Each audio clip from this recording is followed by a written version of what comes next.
Good morning all of you. तो बच्चों, हम पाठ पढ़ रहे थे बात सीधी थी पर। आखिरकार वही हुआ जिसका मुझे डर था, ज़ोर ज़बरदस्ती से बात की चूड़ी मर गई और वह भाषा में बेकार घूमने लगी। हार कर मैंने उसे कील की तरह उसी जगह ठोक दिया। कवि यह बात कहता है कि वास्तव में फलतः वही हुआ जिसका मुझे डर था। आखिरकार वही हुआ जिसका मुझे डर था। कविता का भाव सौंदर्य और भी जटिल हो गया और भी दुरूह हो गया। जिस तरह सीमा से अधिक पेज को कसने से, आप जानते हैं जब पेज कसा जाता है और पेज कसा जाता है तो बहुत ज़्यादा कस देने से उस पेज की चूड़ियाँ जो है नष्ट हो जाती है।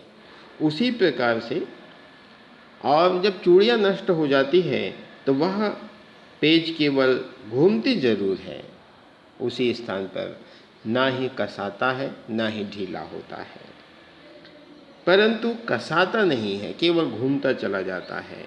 कवि यह बात कहते हैं, मेरी कविता के भाव जो है अपनी मौलिकता खोकर बनावटी से हो गए थे। ठीक है, उस पेज के समान ही बेकार सा हो गया था। और आगे कवि बात कहते हैं,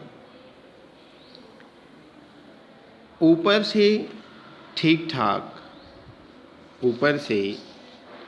ठाक पर अंदर से ना तो उसमें कसाव था न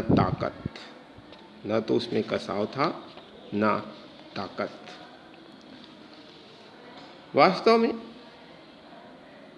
आगे बात कहते हैं, बात ने जो एक शरारती बच्चे की तरह मुझसे खेल रही थी, मुझे पसीना पोंछते देखकर पूछा, क्या तुमने भाषा को सहेलियत से बरतना कभी नहीं सीखा? अर्थात कवि यह बात कहते हैं कि मैंने उसे हार कर मैंने उसे कील की तरह उसी जगह ठोक दिया। जब वह पेज कसा नहीं रहा था तो हमने क्या किया, कील के समान ही उसे ठोक दिया उसी स्थान पर। ठीक है, हार कर। ठीक है, और आगे बात कहते हैं, ऊपर से ठीक ठाक। कवि कहता है कि ऊपर से ठीक ठाक कविता की चमत्कारपूर्ण भाषा का प्रयोग जो है बलपूर्वक करने के पश्चात कवि जो है अपने मनोभावों को व्यक्त नहीं कर पाया तो निराश होकर, वह दुखी होकर उसने भावों को कठिन भाषा में भर दिया, अपने भावों को कठिन भाषा में भर दिया, अर्थात उसी स्थान पर कील के समान ठोक दिया। उसका यह कार्य जो है, उसका कार्य ऐसा ही था जैसे कि कोई पेज की चूड़ी मर जाने पर उसे कील की तरह हम जो है हथौड़े से ठोक देते हैं। इससे वह पेज ऊपर से तो ठीक लगता है परंतु अंदर उसकी पकड़ कदापि नहीं होती है। तो भाषा में व्यक्त मनोभावों में सौंदर्य, आकर्षण तथा पाठकों को प्रभावित करने की शक्ति जो है नहीं होती। अपनी असफलता पर कवि निराश था और बेचैन होकर बार बार पसीना पोंछ रहा था। बात ने जो एक शरारती बच्चे की तरह मुझसे खेल रही थी, मुझे पसीना पोंछते देखकर पूछा, क्या तुमने भाषा को सहेलियत से बरतना कभी नहीं सीखा? अर्थात ये बात कहा कि कवि जो है बार बार पसीना पोंछता है। यह देखकर उसके मन में यह भाव जो है उठा कि किसी शरारती बच्चे की तरह उसे छेड़ने लगे।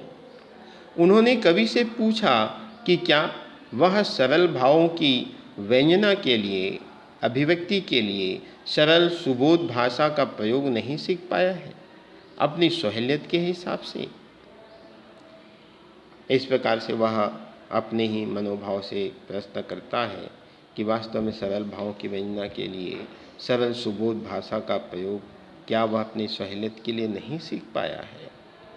वास्तव में कवि जो है यहाँ अपने मनोभावों को व्यक्त करने के लिए भाषा को एक सार्थकता देते हुए यह बात कहता है कि अगर भाषा भी उसी पेज के समान है, उसमें कसाव होने चाहिए, उसमें पकड़ होनी चाहिए।